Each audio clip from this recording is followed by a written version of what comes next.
The role of the visual arts is to spread knowledge and information to the masses that might not otherwise have a chance to get to the viewers.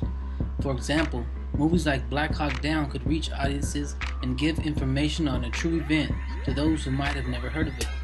Or for instance, the movie Da Vinci Code brings controversial information to mass audiences who otherwise might have never heard any of this info or this side of the story.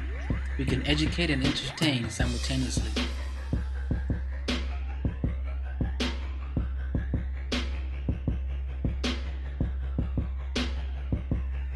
Well, I will answer this from my professional perspective. Remember, I'm a news guy.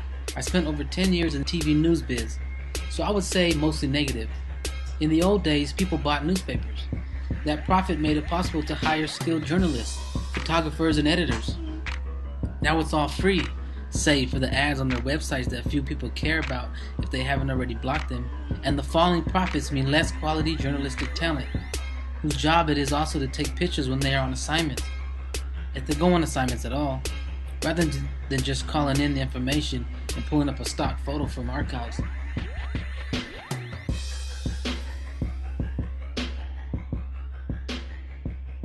Interesting fact is that the narrative in the media in general is patriotism.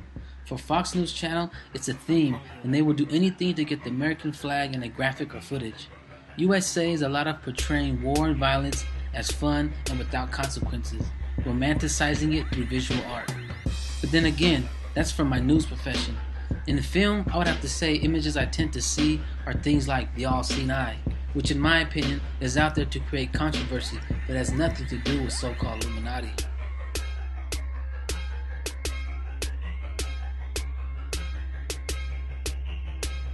Well, I can't answer for film, but I do notice that the music industry's music videos tend to have a lot of images that mimic the Jesus Christ story and his crucifixion on the cross.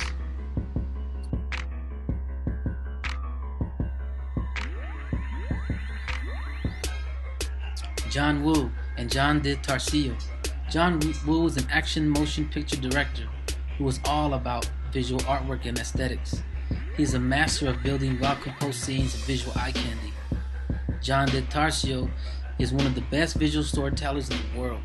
He captures people's natural, unscripted, and unstaged stories and emotions.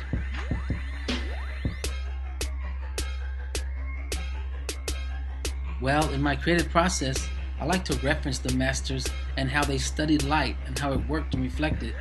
So when I am framing or lighting a shot, I always keep them in mind. Also, Apple's design work and art is a great example of simple is more, which I try and live by.